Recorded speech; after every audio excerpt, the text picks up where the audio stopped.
muka surat 301 sambungan peristiwa yang berlaku tahun yang ke-8 Hijrah. 8 Hijrah ni sangat sinonim dengan pembukaan kota Mekah 301. Muka surat 301 301. Jadi cerita-cerita tentang pembukaan kota Mekah itu yang awalnya lah kemudian membawa kepada macam mana? Kak Zainab ada apa? Tak, sambungan Syariah Abu Amir Ustaz. Ya. Ustaz mukadimah dulu. Takkan terus masuk aja. Okay. Jadi cerita tahun ke-8 sebab ada jamaah yang baru join. Jadi Ustaz meraihkan jamaah yang baru join Yang dah lama tak apalah. Dah biasa dengar kan. Ni yang baru join. Tahun buku sirah Nabawiyah yang kita panggil Nurul Yakin fi Sirah Sayyidil Mursalin ni. Dia seperti mana kitab sirah lain disusun ikut tahun. Sebab sirah ni dia subjek yang ada time sequence. Dah tentulah cerita Nabi lahir, Nabi kanak-kanak, remaja, Nabi berkahwin kan. Nabi duduk di Mekah, barulah hijrah ke Madinah ni. Jadi tahun yang ke-8 ni dia sinonim dengan pembukaan kota Mekah, Fathu Mekah. Fathu Mekah ni adalah peristiwa yang mengubah minda masyarakat daripada menganggap bahawasanya Mekah ni kita kata untouchable lah. Untouchable tu maknanya tak ada orang boleh menguasai Mekah. Tetapi dengan kejayaan Nabi bersama 10,000 tentera orang-orang beriman daripada Madinah dan kawasan sekitar berjaya menguasai Mekah, berjaya mengubah minda orang-orang Mekah bahawasanya agama Nabi Muhammad itulah yang betul, agama mereka yang salah. Sebab tu mereka masuk Islam, 2,000 orang masuk. Kemudian diikuti dengan peperangan Hunain. Orang-orang Hunain tu nama tempat. Dan mereka yang datang berperang tu daripada kabilah Hawazin. Mereka berjaya dikalahkan, sebahagian daripada mereka lari pergi ke Taif. Kita akan cerita perang Taif pada hari ini. Muka surat 301, tuan-tuan yang ada kitab, yang tak ada nanti carilah kitab. Kitab nanti boleh share balik, mungkin admin boleh share balik, kitab Nurul Yakin, fi Sirah Sayyidil Mursalin. Kalau boleh nanti tunjuk. Nak tunjuk kitab tu tak nampak tapi cari je lah dalam Google Google Image Nurul Yakin Nurul Yakin. Nanti keluarlah sirah kitab Sirah Nurul Yakin. Jadi kita cerita tentang sesuatu yang berlaku di Lembah Autos Lembah Autos. Lembah Autos ni dekat dengan Lembah Hunain juga jadi cerita tentang apa tentang satu pasukan Syariah.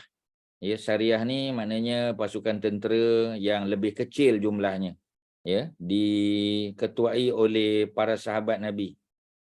Oleh para sahabat Nabi maknanya bukan Nabi yang mengetuainya. Kalau Nabi mengetuainya kita panggil ghazwah.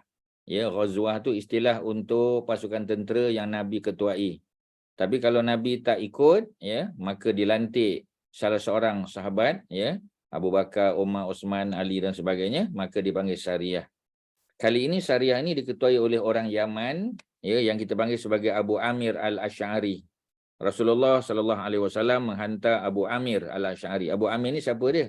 Abu Amir ni ialah bapa saudara kepada Abu Musa Al-Asy'ari. Abu Musa lebih popular. Abu Musa ni lebih popular, dia sahabat dekat dengan Sayyidina Ali. Kalau kita baca nanti peperangan yang berlaku pada zaman Sayyidina Ali, jadi ada jurutulis dia, jadi wakil Sayyidina Ali Abu Musa Al-Asy'ari. Beliau adalah antara orang Yaman pertama masuk Islam. Dia datang ke Mekah masa Nabi masih di Mekah, masuk Islam dia, dan beliau balik ke kampungnya di Yaman untuk berdakwah kepada orang-orang Yaman. Termasuklah Abu Hurairah juga masuk Islam melalui Abu Musa Al-Asy'ari. Ini bab saudara dia. Pak saudara dia Abu Amir. Jadi mereka bersama-sama memerangi musuh yang pada masa itu berkemah di Lembah Autos. Lembah ni maknanya kawasan rendah. Macam Mekah tu kita dah sebut Mekah tu ialah lembah. Tadi kita baca ayat 30 berapa tadi 35 daripada surah surah Ibrahim. surah 14. Ya, cerita tentang Nabi Ibrahim menempatkan anaknya, ya, yakni Nabi Ismail dan isterinya Hajar di sebuah tempat, di sebuah lembah, biwadin ghairi zi zar'in, di satu lembah yang tidak ada tumbuh-tumbuhan. Ya, dan Nabi Ibrahim pun tak tahu di situ ada air, belum jumpa telaga telaga Zam-Zam, belum jumpa lagi. Kemudian nanti jumpa. Jadi kawasan rendah lah, ya. Hunain juga lembah, Autos pun sama. Jadi mereka ni mara menyerang dan berjaya mendapatkan baki daripada ghanimah. Ghanimah atau rampasan perang yang diperolehi mesti melalui peperangan. Kalau tidak perang, dia panggil apa? Ya, dia panggil fai'un. Ya, fai'un adalah harta yang dapat apabila musuh menyerah. Ya, mereka tak berperang, mereka dikepung, mereka menyerah kalah, itu dipanggil sebagai fai'un. Ya, kalau ghanimah yang sudah, ya, diterima ataupun dirampas melalui peperangan, macam perang Badar dapat ghanimah, ya, dan peperangan Hunain juga. Tapi ada baki yang disimpan oleh pihak musuh dan, ya, dapat dirampas balik, diambil oleh orang Islam. Cuma dalam peperangan ini ataupun dalam syariah ni, Abu Amir sebagai ketua, beliau terbunuh, ya, syahid. Maka dilantik anak dia, ya, anak saudaranya Abu Musa al-Asy'ari. Ini sahabat besar Nabi, ya. Kalau tuan-tuan ingat Abu Musa al-Asy'ari, bila kita sebut Abu Musa aja, kita kena ingat satu benda yang Allah anugerah kepada Abu Musa. Abu Musa ni dia special. Ya, apa kelebihan Abu Musa, tuan-tuan? Apa kelebihan dia? Kalau macam Muaz bin Jabal, beliau adalah, ya, umat Nabi yang paling alim, ya, tentang fiqh. Itu apa kita panggil? Itu Muaz bin Jabal. Ya. Kalau apa kita panggil Abdullah bin Mas'ud, ya, dia hafal Al-Quran, dia penulis wahyu, ya, beliau juga seorang yang, ya, bijak, ya, dalam mengeluarkan fatwa. Tahu ayat Quran tu turun pada waktu malam ke siang, pada waktu perang ataupun aman di Mekah, Madinah. Oh, memang handal lah Abdullah bin Mas'ud. Abu Musa ni apa kelebihan dia, tuan-tuan? Kalau masih ingat, ya. Kalau Kak Zainab masih ingat, ya, apa Abu Musa ni kelebihan dia apa? Ada satu kelebihan Allah anugerah pada dia. Apa dia? Ya, ataupun Abu tuan-tuan. Musa Hmm. Al-Hafiz yang memiliki suara yang sedap. Ya, suara dia, ya, suara dia memang merdu. Malah disinonimkan suara dia itu dengan keluarga mana? Keluarga siapa, tuan-tuan? Ya, Kak Zainab masih ingat? Ya, memang suara dia sedap. Dan suara sedap ni biasa sinonim dengan siapa, tuan-tuan? Manusia mana, keluarga mana yang suaranya sedap? Ya, keluarga siapa, tuan-tuan? Ya, keluarga siapa yang sedap suara? Keluarga Nabi Daud dan Sulaiman. Nabi Daud dan Sulaiman. Ya, Nabi kata, ya, wahai Abi Musa, ya Aba Musa, laqad utita, engkau telah diberikan, ya, diberikan apa? Mizmaran. Ya, suara seruling, mana suara yang sedap. Ya, seperti mana mazamir Ali Daud, seperti mana seruling ataupun suara sedap yang Allah telah anugerahkan kepada keluarga Nabi Daud. Ya, sebab Nabi Daud, ya, dianugerahkan oleh Allah satu kitab doa, kitab zikir, ya, yang dipanggil sebagai Zabur, ya, ataupun orang Yahudi panggil Mazmur, ya, yang kita panggil kitab Zabur lah. Dia bukan kitab macam Injil, macam Taurat, bukan, ya. Sebab Injil, Taurat, Quran itu kitab undang-undang. Tapi kalau Zabur, ya, ataupun Mazmur, dia merujuk kepada kitab zikir, kitab doa, ya, yang biasanya orang gunakan untuk didendangkan, ya, maknanya dilagu-lagukan, ya. Jadi oleh kerana itu, siapa yang suara sedap zaman Nabi Abu Musa, maka dia disinonimkan oleh Nabi SAW dengan apa, tuan-tuan, ya, dengan, ya, suara keluarga Nabi Allah Daud alaihissalam. Okey, ya, itu cerita Abu Musa al-Asy'ari. Sinonim Abu Musa dengan suara sedap. Nabi dengar dia baca, Nabi duduk di luar kemah, ya. Bila Abu Musa selesai baca, tak tahu berapa lama dia baca. Dia keluar terkejut tengok Nabi. Ya, bila dia tengok Nabi, dia kata, aku tak tahu Nabi duduk di luar. Kalau aku tahu Nabi dengar, ya, Nabi sedang memerhatikan, mendengar, dia akan sedapkan lagi bacaan. Nabi pun puji dia. Laqad utita, ya, mizmaran min mazamir Ali Daud. Sesungguhnya engkau telah diberikan suara seruling, suara yang sedap, yang enak, yang merdu, seperti mana suara keluarga Nabi Daud. Ya, termasuklah Nabi Sulaiman, keluarga Nabi Daud juga, anak dia, ya. Jadi Abu Musa yang ambil alih. Dengan itu mereka pulang dengan membawa kemenangan. Maknanya mereka bawa ghanimah. Ghanimah dapat daripada peperangan. Kalau fai'un ataupun al-fai'u, dia tidak melalui peperangan. Musuh menyerah kalah. Ya, musuh angkat tangan, surrender, harta dapat. Itu al-fai'u dia panggil, bukan al-ghanimah. Ghanimah mesti perang. Okey ya, itu mukadimah kita tahun yang ke-8 Hijrah bagi tuan-tuan yang baru masuk. Peperangan Taif. Taif ya, Taif berada di mana? Taif berada 94 km daripada Makkah ya, menuju ke sebelah, kita kata apa kita panggil ya, apa ni, south east. South east ni maknanya tenggara. Ya, jadi nak kena ke tenggara lah ya, baru jumpa dengan apa ni, Taif ni ya. Jadi Taif ya, tempat yang berbukit-bukit ya, cuacanya sedap ya, dan banyak buah-buahan ditanam di sana. Termasuklah anggur ya, sesuai anggur ditanam. Rasulullah sallallahu alaihi wasallam bergerak bersama-sama tentera ke Taif untuk untuk mengakhiri sisa-sisa kehidupan jahiliah. Sebab orang Taif ni ya, Bani Sakif dipanggil. Lokasinya Taif. Ya, dia punya masyarakat dipanggil Bani Sakif. Kalau tadi perang Hunain, nama tempat Hunain, tapi kabilah dia Hawazin. Ya, kabilahnya Hawazin. Nama tempat perang tu ya, Hunain. Sebahagian lagi kita panggil sebagai Lembah Autos. Kalau macam Mekah ni ya, Mekah ni lembah haram lah ya, tanah haram Mekah, penduduknya Quraisy. Jadi lain tempat, lain penduduk dia. Jadi dia kita panggil Bani Quraisy, Bani Hashim ya, Bani apa kita panggil ya, Bani Qusay bin Kilab ya, Nabi punya moyang dulu ya.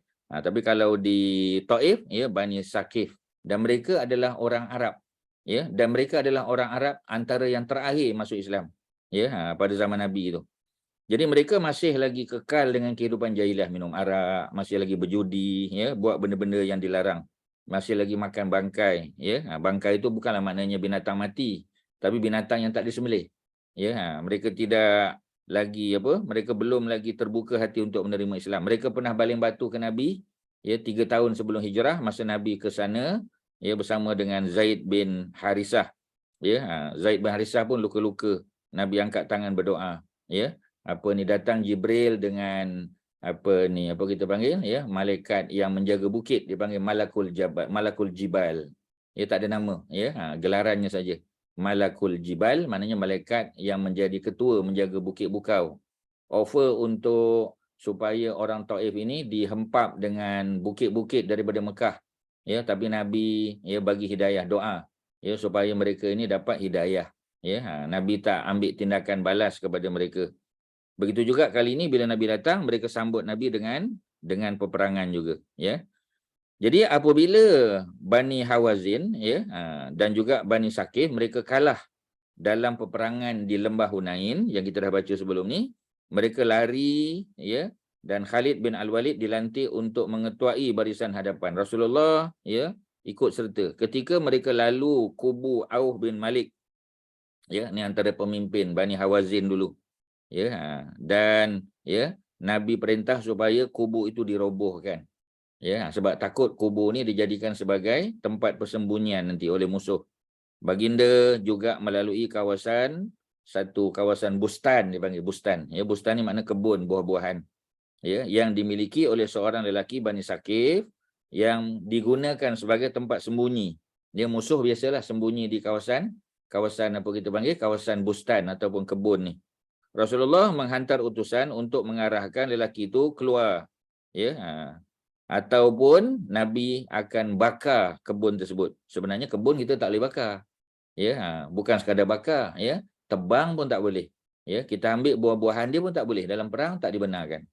Tetapi kerana tempat itu dijadikan sebagai buffer ya, sebagai tempat bersembunyi ya. Jadi oleh kerana itu maka Nabi pun arah dia keluar, dia tak mau, akhirnya Nabi arahkan supaya dibakar ya, kebun tersebut. Tak tahu macam mana dia, tak cerita sama ada dia kemudian melarikan diri ke, tak tahu ya, tapi kebunnya dibakar supaya dia tidak boleh bersembunyi lagi di situ.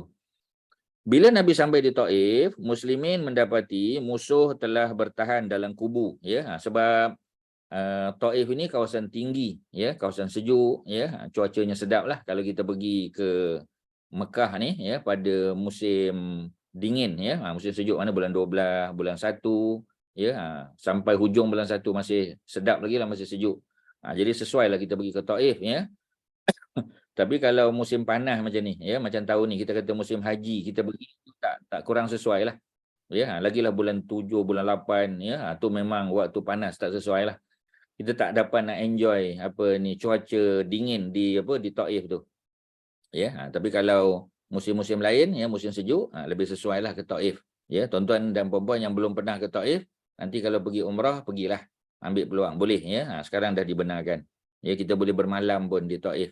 Ya, ada orang daripada daripada Emirates, ya, United Arab Emirates, yang mereka masuk ke Mekah melalui Taif, ya. Naik kapal terbang, ya, daripada Dubai, kemudian masuk terus ke Taif. Taif ada International Airport ada, ya. Tapi orang Malaysia tak pernah lagi lah, Ustaz tak pernah tengok lah, ya, orang Melayu masuk ke Taif, ya, kemudian terus masuk ke Mekah melalui Qarnul Manazil, tak pernah tengok lagi lah, ya. Tapi kalau kita daripada Mekah pergi ke Taif, kemudian kita balik dalam perjalanan singgah di Qarnul Manazil, tu biasalah, Ustaz pun secara peribadi dah, ya, alhamdulillah 2-3 kali lah, ya, melalui Qarnul Manazil, kita mikot di situ dan masuk untuk buat umrah, ya, di Mekah, ataupun kita masuk daripada tempat lain. Ada beberapa kawasan mikot, ya, dekat dengan Taif tu. Salah satu yang paling popular Qarnul Manazil, yang biasa kita lalu ke ruang udara saja, ya. Tapi kalau kita pergi ke Taif, kita boleh lalu jalan darat,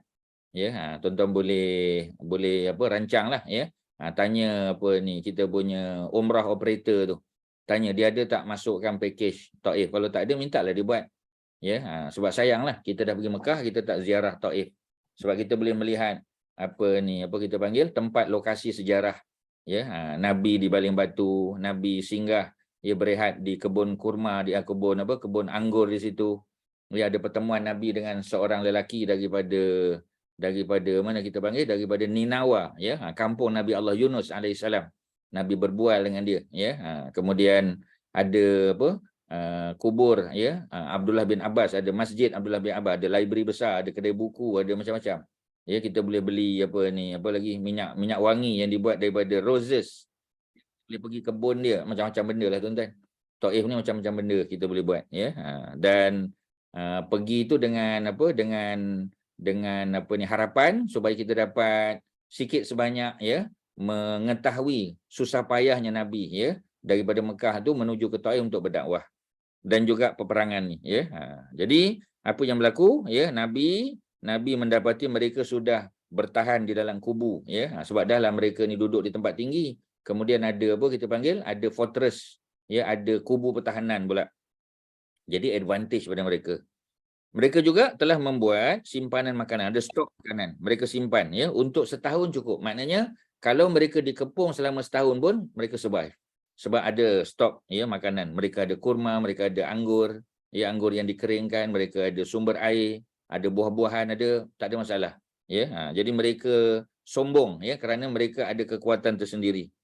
Muslimin berkemah berhampiran kubu mereka, ya. Puak-puak musyrikin Taif ni, Bani Saqif, mereka panah dengan hebat sehingga ramai yang cedera. Antara yang cedera ialah anak kepada Saidina Abu Bakar, yakni Abdullah bin Abi Bakar, ya. Beliau adalah adik kepada Asma binti Abu Bakar, ya. Asma tu anak sulung daripada isteri pertama Abu Bakar. Kita dah baca, ya, di di NIA, ya, Nur Islam Academy, ya, kelas kita pada Jumaat pertama dan ketiga, ya, kitab Khulafa' Rashidin, kita dah belajar tentang Saidina Abu Bakar. Saidina Abu Bakar zaman jahiliah ada 2 isteri. Isteri pertama Qutailah, ya, isteri kedua Roman. Isteri pertama Qutailah dapat 2 anak. Ya, anak pertama Asma binti Abu Bakar, anak kedua Abdullah bin Abu Bakar ni ada. Ya, manakala daripada isteri yang kedua daripada Roman dapat Abdurrahman bin Abu Bakar dan adiknya Aisyah. Ya, jadi barulah kita tahu rupanya Aisyah dengan Asma dia mak lain, satu bapa, ya. Mereka ni kita panggil, ya, half sister lah, ya. Jadi mak lain-lain.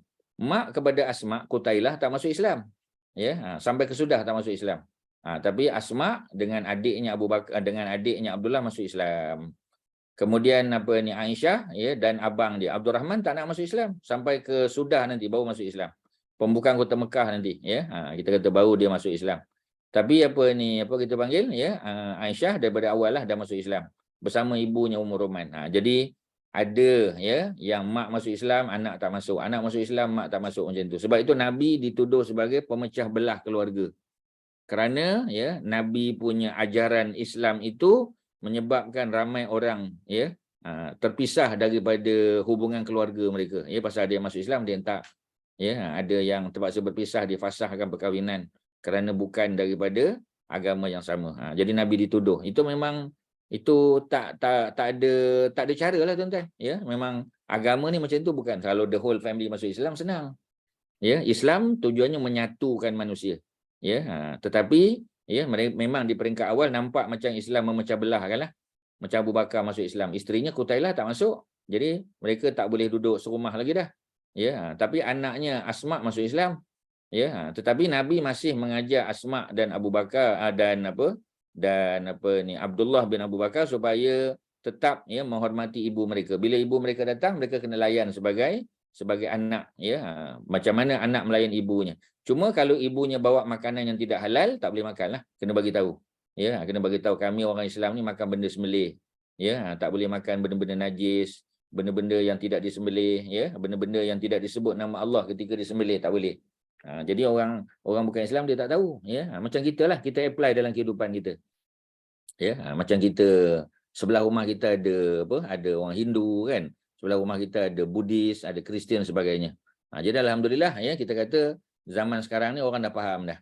Ya, even kalau orang Kristian, orang Hindu ke apa, ya, bila dia buat majlis, dia ambil caterer Muslim. Dia tahu dah sebab orang Islam tak boleh makan. Kalau yang masak tu orang bukan Islam, ya, yang tidak menjaga apa kita panggil, ya, batas-batas syarak. Maknanya dia tidak ambil makanan tu daripada yang halal, tak boleh lah.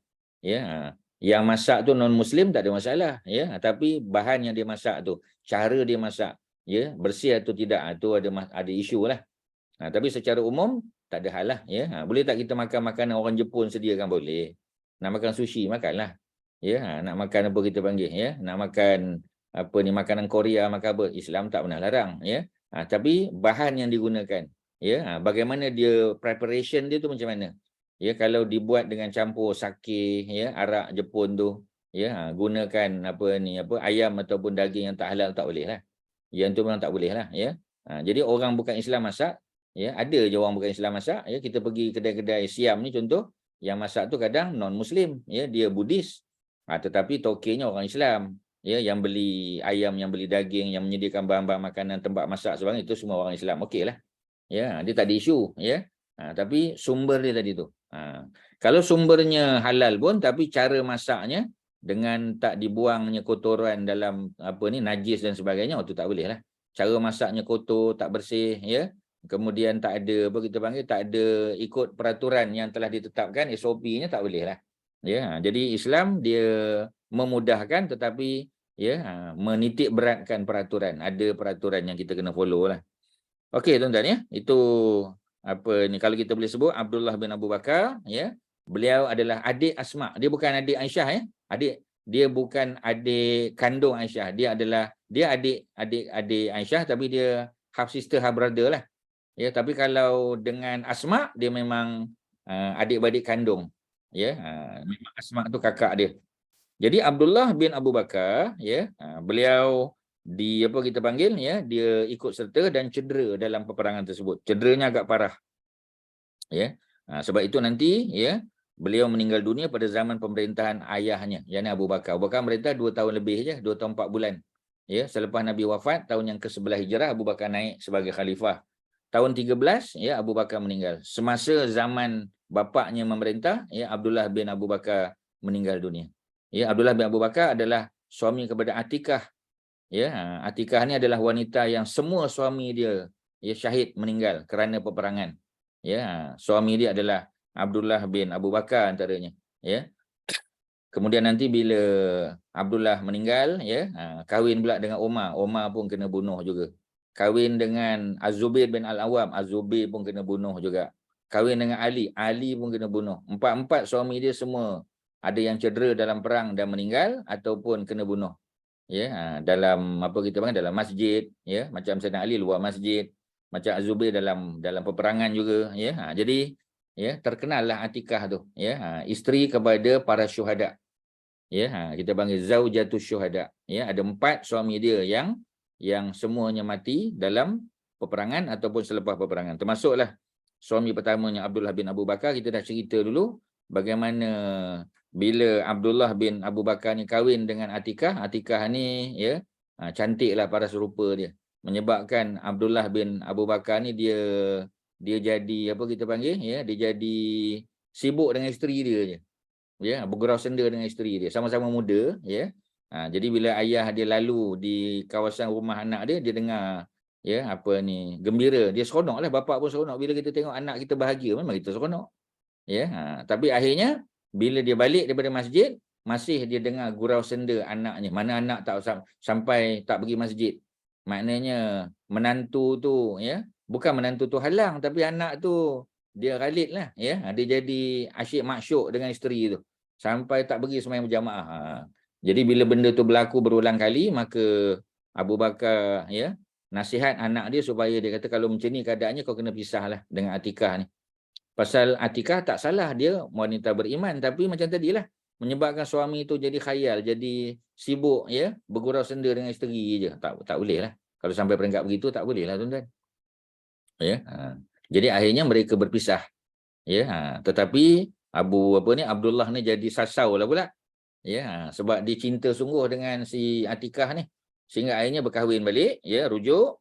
Tetapi jodoh mereka tidak panjang kerana Abdullah bin Abu Bakar, ya, cedera parah, ya, dalam peperangan Bani Saqif tadi, peperangan Taif, yang akhirnya bawa kepada kematian dia. Dia lama dia cedera parah ni, tuan-tuan, ya. Tak sihat dia sampai dia meninggal, ya, pada zaman pemerintahan bapanya.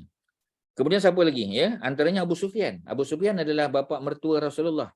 Kerana Nabi berkahwin dengan anak Abu Sufyan, yakni Ramlah binti Abu Sufyan. Ya, Abu Sufyan ni dia 10 tahun lebih tua daripada Nabi. Pada masa hijrah Nabi umur 53 kan. Jadi pada masa tu Abu Bakar dia 2 tahun muda daripada Nabi, umur 51. Tapi Abu Sufyan bin Harbin, tuan-tuan, ya. Abu Sufyan bin Harbin. Ya, sebab ada Abu Sufyan seorang lagi, Abu Sufyan bin Al-Haris. Kalau itu sepupu Nabi. Abu Sufyan bin Al-Haris, ya, Al-Haris tu Pak Long Nabi, abang kepada Abdullah bapa Nabi, dan Abu Sufyan tersebut dia muka dia sebiji muka Nabi. Ya, saling tak tumpah macam muka Nabi juga. Pasal dia sepupu Nabi. Tapi kalau Abu Sufyan yang ini, Abu Sufyan bin Harbin, bapa kepada Ramlah, ya, beliau daripada Bani Umayyah, dia bukan daripada Bani Hashim. Ya, dia tak ada kena mengena lah, ya, secara langsung dengan Nabi tu, moyang-moyang tu adalah, ya. Tapi dia bukan Bani Hashim. Cuma dia jadi bapa mertua Nabi sebab Nabi berkahwin dengan anak dia, ya, Ramlah binti Abu Sufyan. Jadi Abu Sufyan juga, ya, baru masuk Islam pada tahun yang ke-8. Dia ikut serta dalam perang Hunain, ya. Begitu juga dia ikut serta dalam peperangan Taif ni, ya. Dan beliau telah kehilangan sebelah mata, ya, dipanah, dikatakan dipanah. Bila cabut tu tercabut dengan anak mata sekali, ya, dengan mata dia. Seramai 12 orang, ya, tentera Islam yang meninggal disebabkan luka apabila Rasulullah melihat musuh, ya, boleh memanah mereka sebab mereka berada di tempat yang tinggi. Nabi dan para sahabat berada di bawah, ya. Jadi tak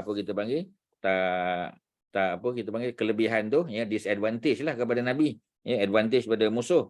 Baginda mengarahkan supaya berpindah ke kawasan Masjid Taif, ya, Masjid Taif yang ada pada hari ini, ya. Jadi kalau tuan-tuan pergi ke Taif, tuan-tuan akan jumpa beberapa masjid, antaranya ialah Masjid Taif di mana Nabi dan para sahabat bertahan di situ. Masa itu tak ada masjid lagi lah, tapi oleh kerana Nabi solat di situ, akhirnya didirikan masjid. Di situ dibuat 2 buah kemah untuk Ummu Salamah dan Zainab. Jadi dalam peperangan Taif, ya, peperangan lawan Bani Saqif, ada 2 isteri Nabi yang ikut serta. Ya, macam dalam kita kata perang Badar kan, perang Uhud sebagai contoh, Aisyah ikut sama. Ya, dalam perang apa lagi kita kata, ya, dalam perang Bani Mustalik, Aisyah pergi lagi, ya, sampai terlucut dia punya rantai dia, ya. Begitu juga kita kata isteri Nabi yang lain, ya. Contoh Nabi kahwin pula dengan siapa kita panggil, dengan Juwairiyah binti Al-Haris dalam selepas peperangan tersebut juga. Jadi dalam peperangan Taif ni Ummu Salamah nama sebenarnya Hindun. Ya, Hindun binti Abi Umayyah. Hindun binti Abi Umayyah ataupun dikenal sebagai nama Suhail. Nama dia Suhail. Tapi biasalah orang Arab ni dipanggil dengan Abu kan, dengan kunyahnya. Ya, macam Abu Bakar, namanya Abdullah, tapi orang duk panggil Abu Bakar. Ya, macam Abu Hurairah, namanya Abdul Rahman, tapi orang panggil Abu Hurairah. Ya, Abu Zar sebagai contoh. Kalau orang tanya kan, Abu Zar, siapa nama dia? Banyak orang tak tahu lah. Namanya Jundub bin Junadah. Ya, Abu Zar Al-Ghifari. Ya, lebih terkenal dengan kunyah. Ya, macam Nabi sendiri dipanggil Abul Qasim. Ya, Sayyidina Ali dipanggil dengan Abul Hasan. Ya, Abu Hurairah, Abdul Rahman tadi. Abu Zar, ya. Jundub bin Junadah. Macam tadi kita kata Abu Musa al-Asy'ari, namanya Abdullah bin Qais.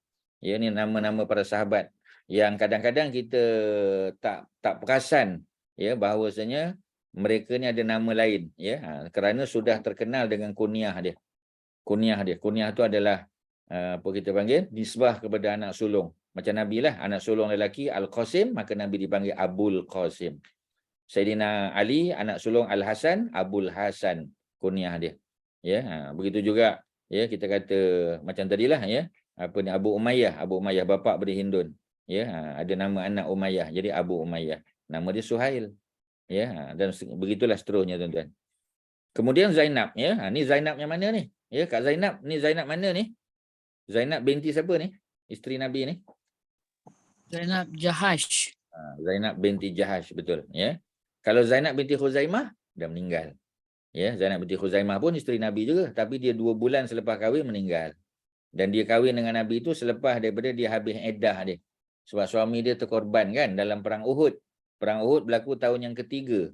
Tahun kedua perang Badar kan. Timeline Ustaz dah bagi pada tuan-tuan dulu. Ya, tahun pertama hijrah, tahun kedua perang Badar, ya, tahun ketiga perang Uhud. Perang Uhud tahun ketiga. Dalam perang Uhud tu 70 ya, 70 sahabat Nabi yang syahid, dan antara yang syahid itu ya ialah suami kepada Zainab binti Khuzaimah, namanya ialah Abdullah bin Jahash, ya, abang pada Zainab. Ya, jadi mereka ni sepupu Nabi. Dia syahid, habis iddah dia, maka berkahwinlah Nabi dengan Zainab binti Khuzaimah. 2 bulan lepas kahwin meninggal Zainab. Ya, tak panjang usia perkahwinan dia, tapi dia tetap menjadi isteri Nabi di syurga besok. Ya, kerana dia tidak diceraikan masa di dunia, maka kekal dia sebagai isteri Nabi ya semasa di syurga besok. Jadi bidadari syurga jugalah. Ya. Okey, jadi Zainab di sini Zainab binti Jahash ya. Zainab binti Jahash adalah sepupu Nabi yang asalnya dia berkahwin dengan Zaid bin Harisah ya, kita tahu cerita dia. Ya, tapi perkahwinan mereka tidak bahagia ya. Kerana Zainab ni dia Quraisy, ya, bangsawan, dia adalah sepupu Nabi. Sedangkan Zaid bin Harisah walaupun dia anak ketua kabilah, tapi dia pernah ditangkap, ya, dicolik dan dijual di pasar hamba. Jadi ada stigma hamba pada dia. Jadi itulah ya, kita belajar tentang apa kita panggil ya, tentang sekufu kan. Sekufu maknanya kalau kita nak kahwinkan anak kita ke cucu kita ke apa, kita ambil kira juga kufu ni. Supaya tak jauh beza sangat, sebab takut di kemudian hari timbul isu lah. Ya, jadi oleh kerana menantu kita tu mengaji tinggi contoh, ataupun anak kita mengaji tinggi, ya, dia punya suami atau isterinya ya biasa-biasa je, nanti bimbang takut kemudian hari diungkit-ungkit balik, ya, macam perkahwinan Zainab dengan Zaid bin Harisah, ya, diungkit-ungkit balik. Jadi bila ungkit tu jadi tak sedap lah, ya. Sebab itu Islam memberikan penekanan tentang pentingnya, walaupun dia bukan rukun nikah, ya, rukun nikah pengantin lelaki, pengantin perempuan, ada wali, ya, ada saksi, 2 saksi, dan ada ijab dan qabul, selesailah. Ya, tapi ambil kira juga kufu ni supaya kemudian hari tidak timbul isu. Ya, pasal nanti kalau katalah ya, apa ni, anak perempuan kita tu dia jadi orang besar di satu-satu company, kita kata jadi GM ke, ya, vice president ke apa, ya, nanti bila ada annual dinner, ada majlis-majlis penting, hari raya ke apa, ya, dah tentulah dia bawa suami dia. Tapi suami dia tak mengaji tinggi, tak ada diploma pun, ya, let's say STPM je.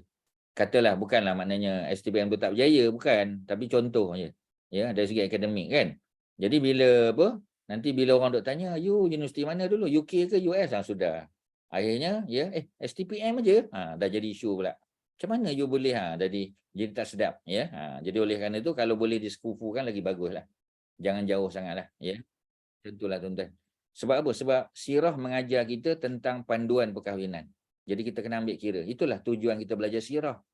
Ya, tujuan kita belajar sirah, tujuan kita belajar apa kita panggil, ya, apa yang berlaku pada zaman Nabi, pada zaman para sahabat. sebagai panduan dalam kehidupan kita. Sebab contoh teladan kita Nabi dan para sahabat, tuan-tuan. Ya, tadi kita sebut tentang bab jamak qasa, tentang bab perkahwinan, ya, tentang bab apa lagi kita kata, berkaitan dengan makan, minum dan sebagainya. Nabi dan para sahabat itulah contoh kita. Ya, jadi kalau kita belajar sirah, belajar tafsir, belajar hadis, tapi kita tak apply benda-benda ni, sayanglah tuan-tuan. Ya, apa tujuan kita belajar kan untuk diamal. Ya, tu cerita dia. Okey, itu cerita tentang tadilah ya, dua isteri Nabi yang ikut serta. Jadi dalam perang, kalau orang tanya kita, dalam perang adakah lelaki saja ikut? Tak, perempuan pun ada. Ya, Fatimah pun pernah terlibat dalam perang Uhud bersama dengan Saidina Ali. Aisyah pun terlibat sama. Ya, kemudian kita ada Ummu Sulaim, mak kepada Anas bin Malik pun terlibat sama sebab suami dia Abu Talhah juga terlibat dalam perang. Ya, Ummu Salamah dan Zainab pergilah sebab Nabi sama ada. Ya. Jadi apa ni, Zainab binti Jahash, kepungan berlaku selama 18 hari. Ya, jadi maknanya hampir 3 minggu, tuan-tuan. Khalid telah mencabar untuk mengadakan perlawanan seorang lawan seorang. Ya, kita panggil single combat. Ya, dia cabar siapa yang berani lawan satu lawan satu. Tak ada siapa berani, tuan-tuan. Ya, Abdul Yalil, ya, Abdul Yalil ni adalah salah seorang daripada pembesar Bani Saqif, ya, yang beliau arahkan budak-budak, ya, untuk membaling Nabi dengan batu-batu tu, ya. Inilah salah seorang, ya. Dia kata tidak ada seorang pun di kalangan kami yang akan turun untuk berhadapan dengan kamu, Khalid. Kami akan tetap tinggal dalam kubu. Kami ada bekalan, ya, yang cukup untuk bertahun-tahun. Ya, sekiranya kamu tetap mengepung sehingga kami kehabisan makanan, kami semua akan keluar. Kalau habis makan baru kami keluar. Berhadapan, ya, dengan kamu dengan pedang-pedang kami sehingga orang terakhir di kalangan kami terbunuh. Maknanya nak tunjuk degilnya mereka, tak mau, ya, menyerah. Okey, tuan-tuan, ya. Itu nak kata mukadimah dah panjang jugalah. Ya, kalau ada soalan silakan. Ada apa yang Ustaz boleh bantu? Ada apa Haji Asy'ari? Ada apa Tan Sri Hasmah? Ada apa? Silakan. Shirin. Ada Ustaz. Ya, orang lain kalau ada apa-apa silakan. Ustaz, Ya. Atikah tu keturunan siapa? Atikah ni Quraisy juga, Quraisy, ya. Cuma tak pasti daripada kabilah manalah. Ya, tapi dia memang wanita mulia, wanita bangsawan, ya, yang sangat terkenal kerana semua suaminya, empat suaminya syahid dalam peperangan ataupun di luar perang. Contoh macam Omar kan, Omar tak dibunuh dalam perang. Omar dibunuh ketika dalam masjid. Saidina Ali dibunuh di luar masjid, ya. Jadi terkenallah Atikah ni, ya, kerana kelebihan dia. Ya, siapa yang berkahwin dengan dia semua suaminya meninggal, ya, dibunuh, ya, sama ada dalam perang atau di luar perang. Ya, silakan. Ustaz. Ya. Rasulullah SAW pergi ke Taif ni, ini untuk perang kan Ustaz. Tapi yang mula-mula sekali masa dia doa untuk orang-orang Taif tu, dia punya keturunan tu masa dia pergi bersedia masa Saidina Siti Khadijah meninggal kan Ustaz. That was the first time dia pergi ke Taif kan? Ya, selepas Khadijah meninggal. So this one is lama lah lepas tu di perang ni kan maksudnya? 11 tahun lepas tu. Okay. Ya, sebab Khadijah meninggal 3 years before hijrah. 3 years before hijrah. Ini 8, ya, tahun yang ke-8 hijrah. 8 jambut 3, 11 tahun dah. Ya, dah 11 tahun selepas Nabi pergi kali pertama, ya, Nabi dibaling batu, ini dah 11 tahun lepas tu. Orang Taif masih belum beriman lagi. Mereka adalah puak Arab yang antara yang paling lewat masuk Islam. Ya, dan nanti kita tengok bila dia masuk Islam, ya, dia banyak dia punya syarat pula, masih nak minum arak, tak nak solat, nak sembah berhala, macam-macam. Ya, tapi akhirnya Nabi berjaya memujuk dan berdakwah kepada mereka lah. Ya, maknanya doa Nabi supaya mereka mendapat hidayah ni 11 tahun yang lalu. Ya, belum dikabulkan lagi. Jadi apa pengajaran dia? Tuan-tuan?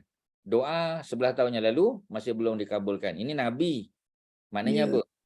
Maknanya kalau kita macam tu, kena sabarlah sikit. Ya, ada benda yang kadang-kadang kita minta, ya Allah belum bagi lagi. Ya, ada banyak kan benda yang kita minta Allah belum bagi. Mungkin the timing is not right. Ya, timing tu belum lagi. Ya, mungkin Allah nak suruh kita sabar lagi. Ya, nak tunggu timing yang betul. Ya, jadi macam itulah. Ya, Ustaz selalu bagi contoh orang nak pergi haji lah. Ya, orang nak pergi haji. Ya, kalau yang belum buat haji kan, ya, dia mohon, dia kata, Ustaz saya ni kalau boleh doa lah saya Ustaz. Dah nak pergi haji lah, duit dah ada, badan sihat. Ya, tapi mungkin persediaan ilmunya belum mantap lagi. Ya, ya cuba tuan-tuan bayangkan, ada orang nak pergi, memang tubuh badan sihat, duit ada, ya, kemampuan ada, tapi ilmunya belum kuat. Jadi bila ilmunya belum mantap, ya Allah tangguhkan lagi. Kerana Allah nak suruh dia belajar lagi. Ya, pergi kursus lagi, tengok YouTube lagi, ya, baca buku lagi, buat analisis, buat kajian lagi. Sebab Allah sayang dengan kita, tuan-tuan. Ya, sebab Allah nak bila kita buat haji itu pergi haji sekali sudah. Ya, kalau umrah tak apa, kita ulangi umrah, tapi haji cukuplah sekali. Ya, melainkan kita bawa orang pergi haji itu lain. Ya, kita menemani, bawa mak kita apa ni yang uzur, itu lain, tuan-tuan, ya. Tapi kalau untuk kita peribadi sekali cukuplah. Tapi kita nak buat tu sesempurna yang mungkin. Ya, jadi apa ni, kena pergi tu dengan kita kata apa kita panggil, ya, dengan knowledge yang mencukupi. Ya, jadi oleh kerana itu Allah bagi kita peluang, ya, untuk Allah tangguhkan lagi supaya kita belajar lagi. Kadang-kadang macam tu, tuan-tuan. Ya, sebab itu dalam hidup ni, ya, yang tahu the best timing tu Allah yang tahu. Ya, dalam pengetahuan Allah. Ya, sebab tu kadang bila tak dapat, mana kita tahu dah. Maknanya the time is not right. Ya, maknanya dia belum masa lagi kadang-kadang. Ya, banyak benda tuan dalam hidup kalau kita contemplate lah kan, kita dengar tengok balik, kita kata pasal apa Allah tak bagi ni. Mungkin kerana the time is not right. Ya, belum lagi, ya. Allah nak supaya kita baca lagi, belajar lagi, ya, buat lagi benda-benda lain yang akhirnya insya-Allah, ya, bila masanya tu sesuai, barulah Allah kabulkan permintaan kita untuk pergi. Kadang-kadang macam tu, tuan-tuan. Dalam hidup Ustaz rasa tuan-tuan dan puan-puan pun ada pengalaman masing-masing lah. Cuma tuan-tuan mungkin tak share je lah. Ya. Okey, ada lain apa yang Ustaz boleh bantu? Silakan. Kalau ada. Tak ada, ya, tak ada. Selepas itu Rasulullah mengarahkan supaya manjanik. Manjanik ni apa? In English apa manjanik ni? Apa Kak Suarti? Manjanik. Apa ni manjanik ni? Ya, dia letak batu kemudian dia lepaskan dia punya tu, ya, macam lastik besar tu kan. Apa in English kita panggil apa ni? Catapult, Ustaz. Catapult, ya. Jadi dia macam lastik lah, lastik besar, ya. Jadi dipasang dan sebahagian para sahabat masuk ke dalam 2 buah kereta kebal untuk mengorek kubu. Ya, ini tuan-tuan kena tengok cerita Salahuddin Ayyubi. Ya, cerita Saladin, ya. Tuan-tuan kena tengok Kingdom of Heaven, ya, ada di Netflix, ya, ataupun YouTube saja. Tuan-tuan boleh tengok macam mana Sultan Salahuddin Ayyubi menggunakan manjanik dan menggunakan kereta kebal untuk, ya, masuk ke dalam kota Jerusalem. Jadi tuan-tuan boleh dapat gambaran dia. Bani Sakif bertindak melontar mereka dengan kepingan besi yang panas. Jadi dia nak halang, jadi dia panaskan besi, ya, kemudian dia lontar sehingga, ya, para sahabat terpaksa berundur. Rasulullah SAW mengarahkan supaya pokok-pokok anggur dan kurma musuh ditebang. Patutnya tak boleh, tuan-tuan, tapi sebab digunakan sebagai buffer tadi. Muslimin bersungguh-sungguh melakukan arahan tersebut, maka musuh merayu dengan nama Allah. Jadi musuh-musuh ni dia ada rasa sayang sebab pokok-pokok ni mereka punya. Macam kita lah, ya. Bila orang nak tebang pokok kita contoh. Ya, macam nak buat, macam kalau ustaz di kampung ni kan, bila nak buat rumah memang banyaklah pokok, pulasan, pokok manggis ni terpaksa tebang. Memang rasa sayang lah. Mana-mana yang boleh kita pertahankan, kita pertahankan. Ya, jadi maknanya nak bagi tahu ada rasa sedih, ya, bila benda-benda tu dilakukan. Jadi musuh, ya, Bani Sakif, ya, mereka pun minta supaya pokok-pokok tadi tidak ditebang, ya, untuk menjaga hubungan silaturahim. Supaya tindakan tersebut menebang pokok tidak diteruskan. Nabi mengarahkan supaya dihentikan kerana Allah dan untuk menjaga hubungan silaturahim. Maknanya dah mula nak ada lembut sikit, ya, orang Bani Sakif ni. Ya, jadi Nabi mengarahkan, ya, jurucakapnya, ya, untuk mengisytiharkan sesiapa yang meninggalkan kubu, ya, kalau ada Bani Sakif yang keluar daripada kubu dia, mereka menyerah diri, maka mereka akan diberi jaminan keamanan. Mereka tidak akan dihukum, tak akan dipukul, dicederakan. Dengan itu beberapa belas orang keluar menyerah diri. Jadi maknanya dah ada ruang dah. Tadi mereka memang degil kan, tak nak keluar. Tapi bila Nabi sebut, Nabi offer. Siapa-siapa yang keluar, menyerah diri, datang kepada kami, mereka akan dibebaskan. Jadi ada beberapa belah orang datang. Baguslah, ya. Apabila Rasulullah mendapati Bani Sakif mempunyai pertahanan yang kuat, memanglah kubu mereka. Kemenangan masih belum dicapai, baginda mendapatkan pandangan Naufal bin Muawiyah, ya, Ad-Di'li, ya. Jadi ada nota kaki di bawah tu, ya. Jadi Naufal bin Muawiyah ni beliau terlibat dalam perang Badar dan perang Uhud. Ya, tapi dalam perang Badar dan perang Khandaq, ya. Jadi dia terlibat dalam perang Badar dan perang Khandaq tu bukannya sokong Nabi, dia lawan Nabi. Ya, dia lawan Nabi dalam perang tu. Ya, macam kita kata Khalid bin Al-Walid, ya, Abu Sufyan bin Harbin, Ikrimah bin Abi Jahal, ya. Ni semua, ya, apa ni, Safwan bin Umayyah, ni semua anak-anak, ya, apa ni, pemimpin Mekah, ya, yang datang lawan Nabi dalam peperangan. Termasuklah salah seorangnya ialah Naufal bin Muawiyah ni. Ya. Jadi Naufal bin Umayyah ni dah masuk Islam. Jadi dia ni pula seorang yang ahli dalam bidang peperangan. Ya, military strategist lah kita panggil, ya. Jadi dia pun ditanya oleh Nabi, ya. Nabi ambil pandangan dia. Walaupun Nabi dapat wahyu, tetapi benda ni berkait dengan strategi peperangan. Ya, Nabi tanya dia macam mana pandangan dia. Dia kata, ya Rasulullah, serigala, ya, diumpamakan Bani Saqif ni macam serigala. Ya, az-zi'bu kita panggil az-zi'bu, ya. Jadi perkataan az-zi'bu ada dalam kes cerita Nabi Yusuf, ya, Nabi Yusuf dengan abang-abang dia. Ya, abang dia tangkap apa az-zi'bu ni, dibunuh dan darahnya dilumurkan pada baju Nabi Allah Yusuf supaya baju tu boleh dibawa balik sebagai bukti bahawasanya Nabi Yusuf telah terkorban. Ya, sedangkan yang apa kita panggil, ya, Nabi Yusuf selamat, dia campak dalam perigi buta. Ya, jadi ada perkataan az-zi'bu di situ. Jadi az-zi'bu serigala ni yang berada dalam sarang, ya. Sekiranya kamu terus menunggu, kamu akan berjaya menangkapnya, ya, sebab bila habis dia punya bekalan makanan mereka akan menyerah. Ya, tapi nak tunggu lamalah. Sekiranya kamu meninggalkan mereka, dia tidak mendatangkan kemudaratan. Jadi maknanya Bani Saqif ni kalau Nabi dan para sahabat balik ke Mekah Madinah pun, ya, mereka tak akan serang. Ya, mereka tak cukup tenaga untuk serang. Mereka boleh bertahan, tapi sampai satu waktu mereka akan menyerah juga. Dengan itu Rasulullah mengarahkan para tentera supaya beredar. Tak payah tunggulah. Ya, baik buat kerja lain. Sebahagian para sahabat meminta Rasulullah supaya berdoa untuk Bani Saqif. Maka baginda berdoa lagi, ya Allah, berilah hidayah kepada mereka. Allahumma hdi qaumi fa innahum la ya'lamun. Ya Allah, berilah hidayah kepada kaum kami, ya, Bani Saqif ni. Ya, fa innahum la ya'lamun, kerana sungguhnya mereka tidak mengetahui. Mereka tak tahu Islam ni agama yang sebenar. Mereka tak tahu bahawasanya aku ni seorang nabi dan rasul. Mereka tak tahu, ya, atas dasar kejahilan, ya. Maafkanlah mereka. Dan Nabi doa supaya mereka ini datang berjumpa dengan baginda dalam keadaan memeluk Islam, ya. Jadi Nabi doa. Dan doa Nabi, ya, belum dimakbulkan lagi, belum. Ya, kemudian nanti baru, ya. Okey, ada apa-apa sebelum kita masuk pembahagian harta ghanimah? Ada apa nak tanya? Kalau ada, silakan. Kak Zainab ada apa? Silakan. Berapa tentera Islam dalam perang ni? Peperangan ni, ya, jumlahnya tak disebut secara detail, tapi bukan asalnya 12,000. Yang datang daripada Madinah 10,000. Ya, kemudian campur 2,000 orang Mekah yang baru masuk Islam. Dalam peperangan Hunain ada 12,000. Tapi yang diarah untuk pergi ke Taif ni tak adalah pula di sini disebut, ya. Tak pasti sama ada tak sebut dalam jilid ketiga, mungkin ada, ya. Nanti kita tengok dalam jilid ketiga yang kita belajar pada hari Rabu siang lah, ya, kelas Moses, ya.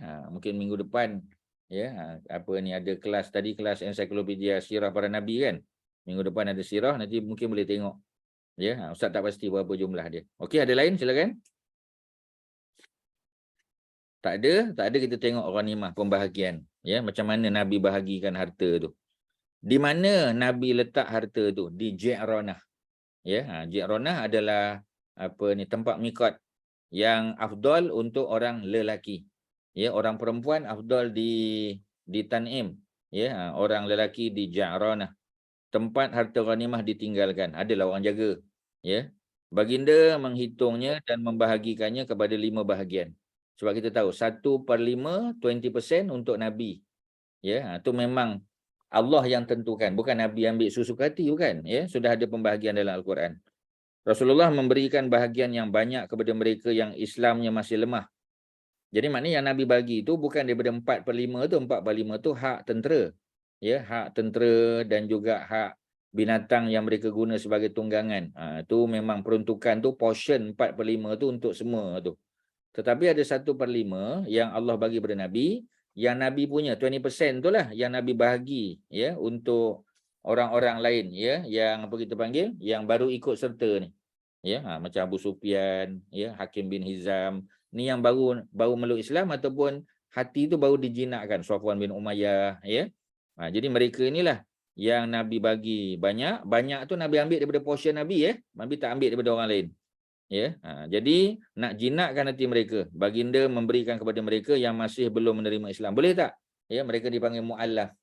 Muallafatu, ya, qulubuhum. Muallafati qulubuhum maknanya orang yang hatinya dijinakkan. Kita panggil muallaf. Muallaf ni bukan mesti dah masuk Islam. Kalau dia sudah menunjukkan kecenderungan pun layak. Ya, jadi mereka layak untuk menerima hadiah dan tak ada orang yang tak suka menerima hadiah walaupun ya jumlahnya sedikit. Ini Nabi bagi betul-betul punya. Jadi nak bagi mereka lembut hati dan tertarik ya untuk masuk Islam. Di antara mereka yang Islamnya masih lemah ya adalah Abu Sufyan. Ya, Abu Sufyan bin Harbin. Jadi Abu Sufyan bin Harbin ni adalah bapa mertua Nabi lah ya. Jadi anaknya dah masuk Islam dulu. Apa ni, Ramlah, yang mendapat ya 40 uqiyah emas. Ya, jadi di sini disebut ya uqiyah perak ya, bukan uqiyah, sebab uqiyah ni biasanya perak bukan emas ya. Tapi ya 40 uqiyah pun tak tahu berapa banyak lah dia punya ukuran dia. 100 ekor unta. Ni banyak lah tuan-tuan. Ya, kalau harga semasa seekor unta pun lebih kurang 20,000, lebih pada 20,000 ringgit Malaysia. Seekor kali dengan 100 berapa tuan-tuan. Ya. Jadi maknanya nak bagi tahu besarnya ya ghanimah ni, sebab Bani Hawazin yang kalah dalam perang Hunain dan apa kita panggil ya, mereka yang berada di sekitar Hunain tu macam dan di lembah Autas semua tu, mereka ni memang badui kaya. Ya, mereka ni memiliki apa kita panggil binatang ternakan, unta, kambing ya, dan apa kita panggil hasil ya, hasil ternakan yang banyak. Jadi sebab tu Nabi boleh bagi kepada Abu Sufyan 100 ekor unta. Begitu juga dengan dua orang anak Abu Sufyan, Muawiyah dan Yazid. Yazid bin Abi Sufyan, abang, dan adiknya Muawiyah bin Abi Sufyan. Ya, jadi Yazid dan Muawiyah ni dua-dua adalah anak kepada Abu Sufyan ya. Jadi mereka ni dua-dua adik-beradik dengan siapa tadi? Dengan isteri Nabi tadi, Ramlah binti Abu Sufyan ya. Abu Sufyan berkata, demi ayahku ni, bukan ayahmu ya. Demi ayahku dan ibuku. Ni cara orang Arab bercakap lah kalau dia nak emphasize on something ya, nak bagi tahu kesungguhan, jadi disebut demi ayah dan ibuku.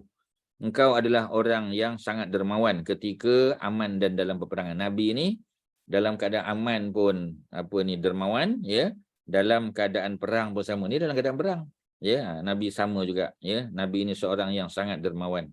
Di antara mereka yang lain ialah Hakim bin Hizam. Hakim bin Hizam, beliau adalah anak saudara kepada Khadijah binti Khuwailid ya.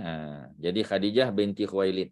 Hakim bin Hizam ni bapa dia, Hizam bin Khuwailid juga. Maknanya Hizam ni adik-beradik dengan Khadijah. Ya, adik-beradik ya. Hizam ni bapa kepada Hakim, dia adik-beradik dengan Khadijah, orang kaya juga. Ya. Tetapi Nabi bagi ni bukan sebab dia miskin, tak, ya, kerana nak kita panggil menjinakkan hati dia, sebab orang kaya dah, bagi lagi. Macam mana? Seronoklah dia, ya. Terbuka hati, mudah-mudahan masuk Islam. Jadi Hakim bin Hizam ni, kalau tuan-tuan masih ingat, dialah yang beli Zaid bin Harisah di pasar hamba. Ya, Zaid bin Harisah, anak ketua kabilah, ditangkap, dicolik, dijual di pasar hamba di Mekah. Hakim bin Hizam beli dia. Bila Hakim bin Hizam beli, masa tu Zaid bin Harisah ni masih kanak-kanak lagi lah, ya, masih remaja lagi. Jadi bila dia beli, dia tak perlukan Zaid ni, ya, maka dia telah hadiahkan kepada mak saudaranya, yakni Khadijah. Tu yang nanti bila Khadijah kahwin dengan Nabi, Khadijah hadiahkan pula Zaid bin Harisah kepada Nabi dengan tujuan untuk menolong keperluan Nabi. Nabi tak perlu. Maka Nabi telah bebaskan, ya. Nabi bebaskan Zaid bin Harisah dan akhirnya kita tahulah, ya, Zaid bin Harisah dia tak nak balik bersama dengan bapaknya, tak nak. Dia nak duduk dengan Nabi, ya. Dia diambil sebagai anak angkat Nabi. Itu yang nanti bila Nabi pinang Zainab binti Jahash yang kita dah sebut tadi, ya, yang yang dipinang oleh Nabi itu, Zainab tu ingat, yang meminang tu Nabi tu untuk diri Nabi dah, ya, untuk Zaid bin Harisah nak jadi sebab. Ya, jadi kalau kita panggil yang Nabi yang offer untuk jadi suami kepada Zainab, tak ada isu lah. Ya, tapi sebab Allah nak kita belajar, ya, daripada isu Zaid yang pernah menjadi hamba, ya, dengan Zainab binti Jahash yang perempuan bangsawan, sepupu Nabi, Bani Hashim, ya, Quraisy. Yang apa kita panggil, yang dari segi kedudukannya bangsawan. Macam mana keadaan dia? Barulah kita boleh belajar daripada itu, dan akhirnya kita tahu, ya, perkahwinan mereka berakhir dengan penceraian, ya, dan kemudian barulah habis iddah Nabi berkahwin dengan Zainab binti Jahash, ya. Sebagai bukti bahawasanya boleh kahwin dengan sepupu. Kita pun pernah bincang panjang dulu, ya, walaupun adalah apa kita panggil, ya, cases, ya, medical case yang kata, ya, bila kahwin sepupu ni kurang cerdik sikit, ya, ada isu lah, ya. Tetapi Nabi buktikan, ya, bahawasanya Nabi sendiri berkahwin dengan sepupunya. Cuma Nabi tak kahwin dengan anak bapa saudara, Nabi kahwin dengan anak mak saudara. Sebab Zainab binti Jahash, ya, Jahash tu bapa dia, Jahash tu bukan bapa saudara Nabi, bapa saudara Sabit lah. Jadi yang mak saudara Nabi, mak kepada Zainab tu, ya, yang kita panggil sebagai Umaymah. Umaymah tu yang adik-beradik dengan Abdullah. Satu mak, satu bapa, ya. Tetapi Nabi hanya berkahwin dengan anak mak saudara, bukan anak bapa saudara. Ya, jadi sebahagian para ulama sebut, ya, kalau nak kahwin juga dengan sepupu, kahwinlah dengan anak mak saudara contoh. Kalau mak kita, ya, bukan kahwin dengan apa kita panggil, ya, bukan kahwin dengan anak bapa saudara, kahwin dengan anak mak saudara kita, ya, ataupun the other way around lah, ya, macam Nabi, sebab bapa Nabi itu Abdullah, Nabi tak kahwinlah dengan anak dengan anak Abu Talib.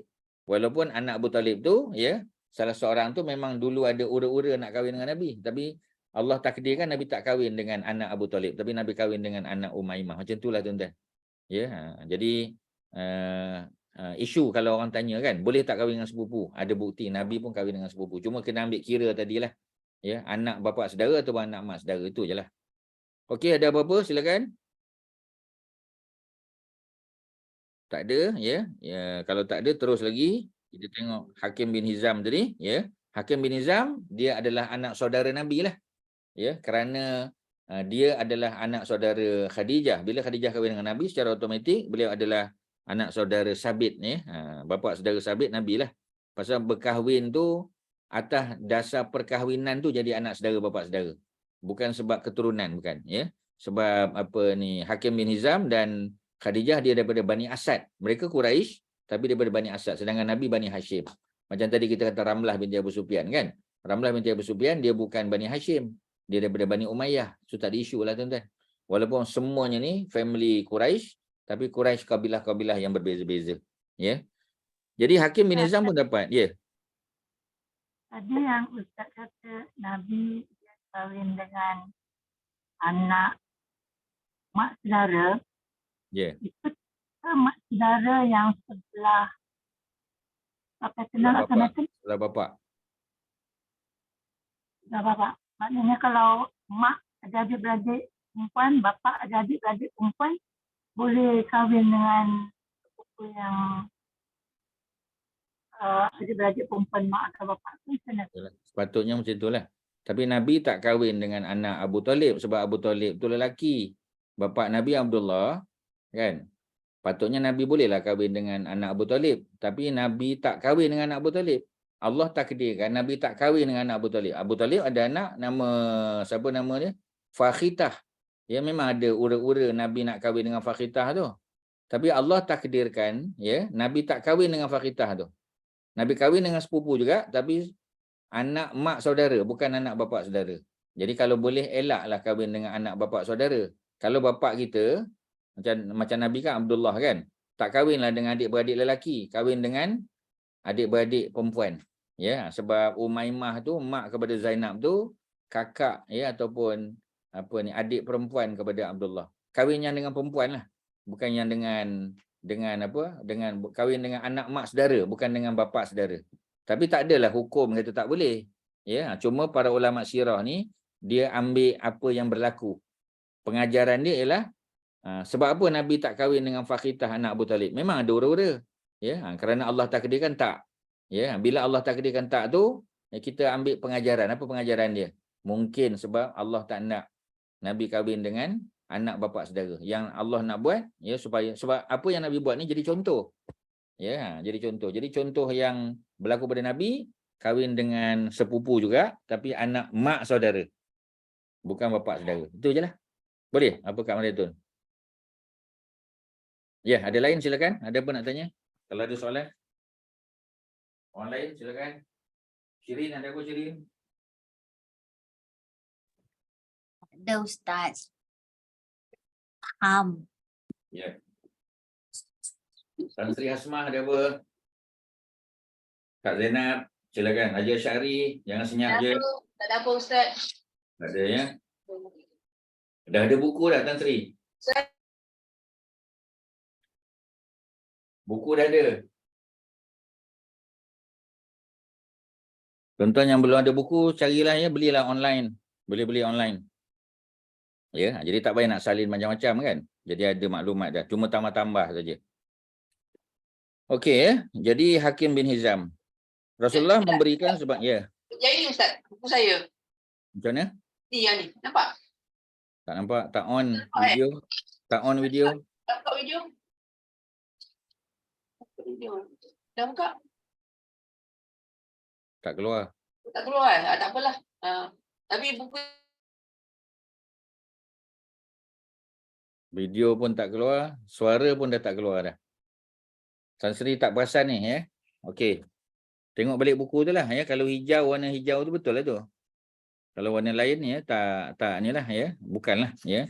Sebab cetakan baru pun rasanya warna kulit sama ya. Nama kitab Nurul Yakin ya. Ustaz, yang Ustaz sebut bapa saudara tu bukan bapa saudara sabit je.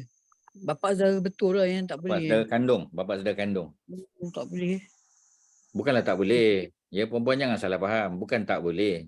Tapi Allah buat tak macam tu. Allah tak buat Nabi kahwin dengan anak bapa saudara Abu Talib. Allah buat Nabi kahwin dengan anak mak saudara. Jadi kita ambil lah pengajaran dia. Sebab benda yang berlaku dalam sirah ni untuk kita ambil pengajaran tuan-tuan. Ambil pengajaran ya.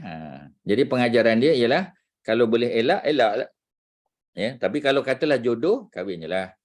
Ya, cuma macam tadilah. Macam Nabi kahwin dengan anak mak saudara lah.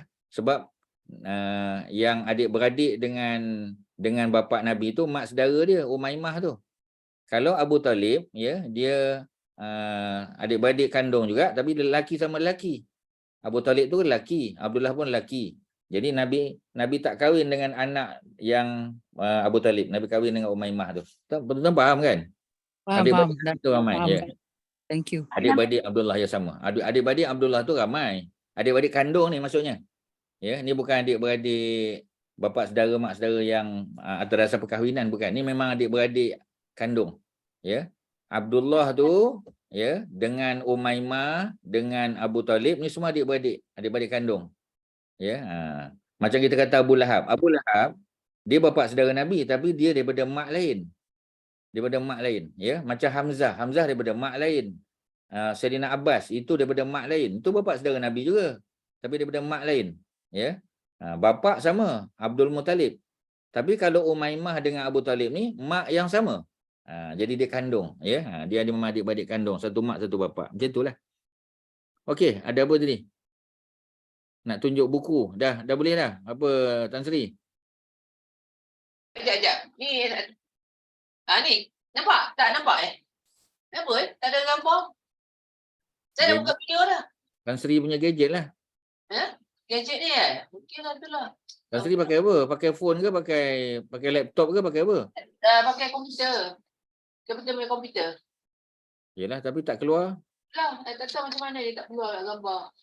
Tapi ini sirah bukan Nurul Yakin punya. Sirah Nabawiyah Yayasan Dakwah Islamiyah. Oh, tu lain. Itu tapi itu saya arah ambil itu dah. maktum Ada lain. tak perangan Hunain dan perangan Taif juga. Lain dalam dia nanti. Dalam dia lain.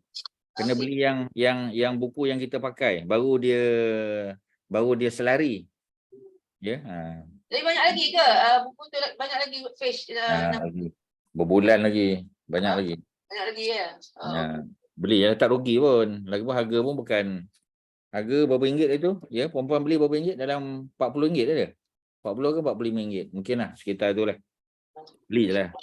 Ya. Okey, jadi Hakim bin Hizam, ya, beliau anak saudara Nabi tapi lambat masuk Islam. Dia lawan Nabi ni, ya, lawan Nabi juga. Ni dah tahun yang ke-8 ni baru nak masuk Islam. Ya. Jadi beliau meminta ditambah, lalu baginda pun tambah lagi. Ya. Jadi sebanyak mana Nabi bagi pada Abu Sufyan, ya, Hakim bin Hizam dia pun minta lagi. Kemudian beliau meminta lagi tambahan, baginda menambahnya sebanyak yang telah diberikan. Cuma Nabi ada buat statement lah, ya. Nabi kata, wahai Hakim, sesungguhnya harta adalah barang yang hijau. Barang hijau ni biasa sinonim dengan sesuatu yang menarik lah. Ya, macam kita lah kan, ya. Pemandangan yang hijau, pemandangan yang menarik, menyejukkan mata, ya, dan manis, ya. Sedap lah kita kata. Sesuatu yang menghiburkan. Ada harta dapat harta kan. Sesiapa yang mengambilnya dengan jiwa yang lapang, dia akan diberkati. Sesiapa yang mengambilnya dengan jiwa yang tamak, dia tidak akan diberkati. Ya, jadi maknanya secara tak langsung Nabi sindir dia. Nabi sindir dia. Ya, sebab dia kaya dah. Tapi Nabi bagi banyak dah 100 ekor. Nak lagi. Ya. Jadi perumpamaan seperti orang yang makan tetapi tidak kenyang. Ya, ataupun dalam bahasa Melayu kita, ya, orang yang minum air laut contoh. Lagi banyak minum, lagi tak kenyang. Ya, macam itulah gambaran dia. Ya. Jadi oleh kerana itu Nabi sebut tangan yang di atas, al-yadul ulia, tangan yang di atas, ya, khairun, lebih baik, minal yadi sufla, daripada tangan yang di bawah. Tangan yang di atas tu mana tangan yang memberi. Tangan yang di bawah tangan yang menerima, ya. Maka hakim mengambil 100 ekor unta pemberian yang pertama dan meninggalkan baki. Yang diminta tadi tu dia tak ambil. Ya, dia faham, ya, Nabi sindir dia, ya. Jadi sindir ni kadang tak salah lah tuan-tuan, memang tak salah. Untuk mengingatkan orang, ya. Tapi kita jangan cakap direct lah. Nabi cakap secara umum je. Nabi tak kata hakim, ya, ni ambil lebih ni kalau tamak rugi je, tak berkat tak. Ya, Nabi buat perbandingan, misal saja. Kemudian berkata, demi yang mengutuskan engkau membawa kebenaran, mana Allah. Ya wallahi, aku tidak akan menerima sebarang pemberian sesiapa pun selepas engkau sehinggalah aku meninggal dunia. Dia kata macam tu. Maknanya khalifah-khalifah yang datang selepas Nabi macam Abu Bakar, Umar tu, ya. Jadi apa ni, Osman, Ali, ini semua khalifah-khalifah yang apa ni, Hakim bin Hizam ni, sebab Hakim bin Hizam ni panjang umur dia. Ya, Nabi wafat tahun 11. Ya, naik Abu Bakar, ya. Hakim bin Hizam ada hidup lagi zaman tu. Naik Umar dia masih hidup lagi. Naik Osman masih hidup. Naik Ali. Ali kena bunuh tahun 40 Hijrah. Hakim bin Hizam masih hidup lagi, panjang umur dia. Dia meninggal tahun 54 Hijrah zaman Muawiyah. Ya, jadi maksudnya dia dapat melalui semua apa kita panggil, semua khalifah tadi. Dan khalifah-khalifah tu, ya, memberinya pemberian yang sepatutnya diterima daripada harta Baitul Mal sebab dia keluarga Nabi. Jadi dia layak untuk dapat, ya, apa ni, ada portion yang dia layak dapat dalam apa kita panggil, dalam ghanimah, ya. Sebab kita tahulah dalam peperangan lawan Parsi, lawan Byzantine Empire, lagi banyak apa ni ghanimah dapat. Jadi ada portion untuk Ahlul Bait, termasuklah Hakim bin Hizam, tapi dia tak ambil. Ya, tetapi beliau tidak mengambilnya. Maknanya dia dah faham dah. Bila Nabi sebut bahawasanya harta ni kalau kita ambil dengan perasaan tamak, tak ada apa-apa lah, tak ada keberkatan. Ya, tetapi kalau kita ambil dengan baik, ya, maknanya diambil dengan apa kita panggil, ya, dengan jiwa yang lapang, akan diberkati. Jadi cukuplah 100 tadi pun dah banyak, 100 ekor unta banyak dah. Dia tak perlu minta lagi, ya. Jadi bila Nabi bagi, Nabi tetap bagi. Bila dia minta, dia demand, Nabi bagi. Tapi akhirnya dia tahu, cukuplah 100 tu, yang lain tu bagi orang lain lah. Sebab Nabi bagi tu portion Nabi, ya. Bukan Nabi bagi daripada hak orang lain, bukan. Rasulullah juga memberikan 100 ekor unta kepada Uyainah bin Hisin. Uyainah bin Hisin ni, ya, dia badui juga, badui padang pasir. Ya, begitu juga Al-Aqra' bin Habis. Ni ketua-ketua kabilah ni semua ni. Ya, badui kebanyakannya. Al-Abbas bin Mir, baginda memberikan selereng bukit yang dipenuhi dengan unta dan kambing. Sebelum itu baginda, ya, mendapati dia melihatnya lalu bertanya, apakah engkau tertarik dengan semua itu? Dia tanya. Ya, tertarik tak kalau tengok? Ya, unta kambing tu. Dia jawab, ya. Baginda bersabda, semua itu menjadi milikmu. Safwan berkata, tidak ada seorang pun yang baik hati seperti ini. Tindakan tersebut menjadi penyebab beliau memeluk Islam. Masuk semua ketua kabilah ni masuk Islam. Bila ketua kabilah masuk Islam, apa berlaku tuan-tuan kepada pengikutnya? Pengikutnya anak buah masuk Islam juga. Ya, Al-Aqra' bin Habis ni. Aqra' bin Habis ni sangat popular tuan-tuan sebab cerita dia datang jumpa Nabi, ya, dalam hadis yang sahih. Bila dia datang jumpa Nabi, dia tengok, ya, Al-Hasan dan Al-Husain datang jumpa Nabi. Cucu Nabi datang. Nabi pun peluk, Nabi kucuk kedua-dua cucu ni. Kemudian Aqra' pun buat statement. Aqra' kata, ya Rasulullah, aku ada 10 anak. Seorang pun aku tak peluk, aku tak cium. Ya, jadi dia sebut dia orang Badui, ya. Badui ni kita kata kasar lah sikit. Ya, dia bukan dia tak sayang anak dia, tapi dia tak buat macam Nabi buat tu. Nabi pun sebut, Nabi kata man la yarham la yurham. Orang yang tidak menyayangi, dia pun tidak disayangi. Pengajaran dia, ya. Jadi Nabi tak tegur dia secara langsung. Nabi tak kata apa punya bapa, ya, 10 anak pun tak sayang, bukan. Nabi tak kata macam tu. Tapi Nabi buat statement umum. Ya, man la yarhamu, ya, la yarhamu. Ya, orang yang tidak mengasihi orang lain, ya, kalau ada cucu ada apa peluk, cium dan sebagainya, dia pun tidak akan disayangi juga. Memanglah tuan-tuan, kalau kita tegas saja kita kata, ya, asyik nak marah aja, ya, apa ni kita angkat suara aja, ya, orang pun takut, anak kita pun takut dengan kita, ya, cucu pun takut. Jadi kena ada elemen kasih sayang tu, kena tunjuklah. Nabi pun tunjuk, takkan kita tak tunjuk, ya. Jadi oleh kerana itu nak bagi tahu bahawasanya dia ni ketua kabilah, ya, ketua kabilah Badui. Jadi bila dia masuk Islam, habis anak-anak buah dia masuk Islam lagi, ya. Jadi ini penyebab beliau memeluk Islam dan dia punya anak-anak buah dia. Tujuan Rasulullah memberikan pemberian tersebut ialah untuk menjinakkan hati, ya, supaya mereka memeluk Islam. Ini adalah salah satu contoh strategi agama sehingga, ya, menjadikan sebahagian daripada harta zakat untuk menjinakkan hati mereka kepada Islam. Macam tadilah, ya. Jadi orang yang baru menunjukkan minat nak masuk Islam, boleh tak dapat duit zakat? Boleh dapat, ya. Dari segi asnaf, asnaf ada 8 semua kan, ada fakir, ada miskin, ya, ada orang berhutang, ya, fisabilillah ni. Jadi antaranya ialah orang yang hatinya sudah sedikit sebanyak ada minat nak masuk Islam. Dia belum masuk Islam lagi. Ya, dia belum masuk Islam. Ya, dan kita tengok dia pun bukan orang miskin macam Hakim bin Hizam dari Abu Sufyan ni, semua orang kaya-kaya. Ya, tapi tetap juga diberikan. Kerana apa? Kerana mereka memang ada hak, ya, untuk diberikan tadi. Supaya dengan hadiah tadi, ya, mereka lebih cenderung untuk menerima Islam. Ini salah satu contohlah, ya, melalui zakat tadi. Pemberian tersebut telah mendatangkan faedah yang besar, ramai di kalangan yang menerima pemberian tersebut ketika itu masih belum diresapi rasa kasih kepada Islam. Ya, tergolong dalam kalangan pemuka-pemuka Islam akhirnya. Ya, antaranya Safwan bin Umayyah. Safwan bin Umayyah ni anak Umayyah bin Khalaf. Umayyah bin Khalaf ni yang seksa Sumayyah, yang bunuh tu. Sumayyah, ya, suaminya Yasir, anaknya Ammar kena seksa. Ya, Safwan bin Umayyah ni orang kaya. Ya, tapi dia datang lawan Nabi dalam perang Uhud. Nak balas dendam sebab bapaknya mati dalam perang Badar. Ya, bapaknya Umayyah bin Khalaf kan mati bersama dengan Abu Jahal dalam perang Badar, ya. Jadi anak Abu Jahal, Ikrimah datang nak balas dendam. Safwan pun representing bapa dia datang untuk lawan Nabi. Khalid bin Al-Walid pun sama juga, ya. Termasuklah Abu Sufyan pun datang. Kemudian Muawiyah bin Abu Sufyan, anak kepada siapa? Ya, anak kepada Abu Sufyan masuk Islam. Dia pemimpin besar juga. Al-Haris bin Hisham dan lain-lain. Ya, jadi maknanya strategi yang Nabi guna tu dengan menggunakan duit portion Nabi lah, ya. Kalau macam sekarang kita tak ada perang kan, jadi bila tak ada perang tak ada ghanimah. Tapi kita ada pembayaran zakat. Ya, ada pembayaran zakat, ada orang bagi wakaf dan sebagainya, lainlah bentuk dia. Kalau zaman Nabi dulu ada ghanimah sebab ada peperangan. Kemudian Rasulullah mengarahkan Zaid bin Sabit untuk mengira. Zaid bin Sabit terkenal dengan sahabat Nabi yang pandai accounting lah, ya, pandai accounting and finance, ya. Sebab untuk bagi harta harta pusaka kan, persoalan yang berkaitan dengan harta pusaka, Zaid bin Sabit memang terkenal juga. Beza dengan Zaid bin Harisah tadi, ya. Zaid bin Harisah tadi hamba yang dijual di pasar hamba tadi, yang dibeli oleh Hakim bin Hizam. Zaid bin Sabit ini orang Madinah, berumur 11 tahun, belajar bahasa Hebrew, beliau jadi penterjemah, dia penulis Quran, dia pandai membaca menulis, ya, dan dia juga menjadi penulis wahyu, ya, Zaid bin Sabit.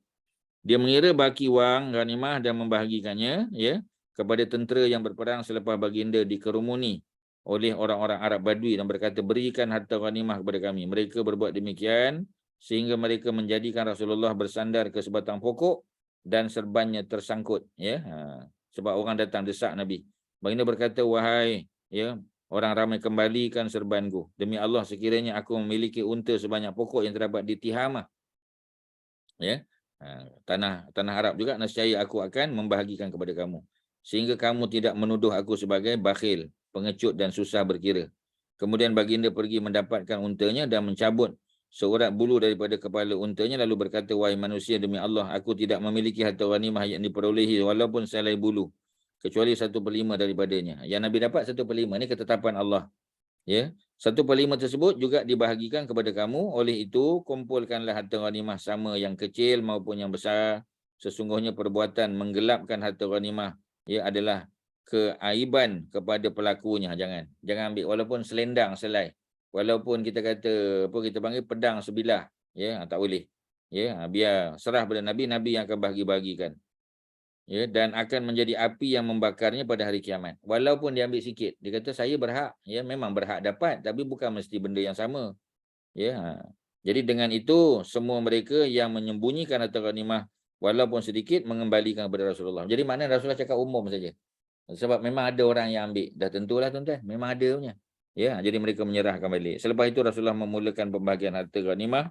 Tentera berjalan kaki mendapat satu bahagian, yang berkuda, yang berkenderaan dapat apa ni? 4 ekor unta. Sebab setiap bahagian ialah 4 ekor unta ni setiap tentera berjalan kaki. 4 ekor unta dan 40 ekor kambing. Tentera berkuda pula mendapat 3 bahagian.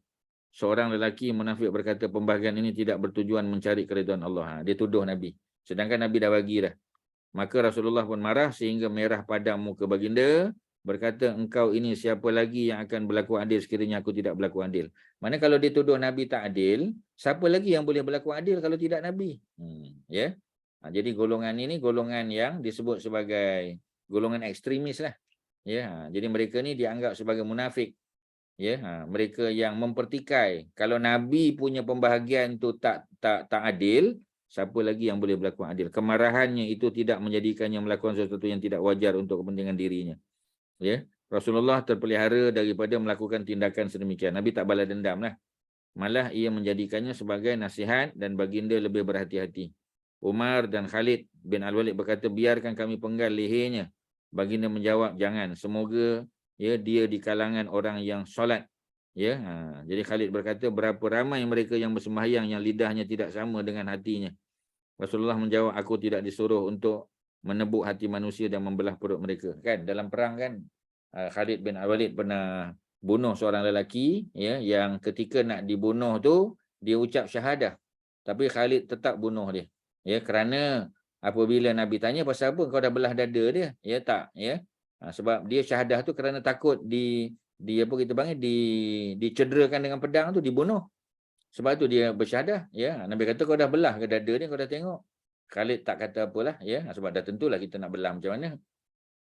Jadi oleh kerana tu Nabi berlepas diri daripada apa yang Khalid ni sebut. Sebab kita dalam Islam ni kita ikut pada yang zahir je tuan-tuan. Kalau kita nampak yang macam tu lah.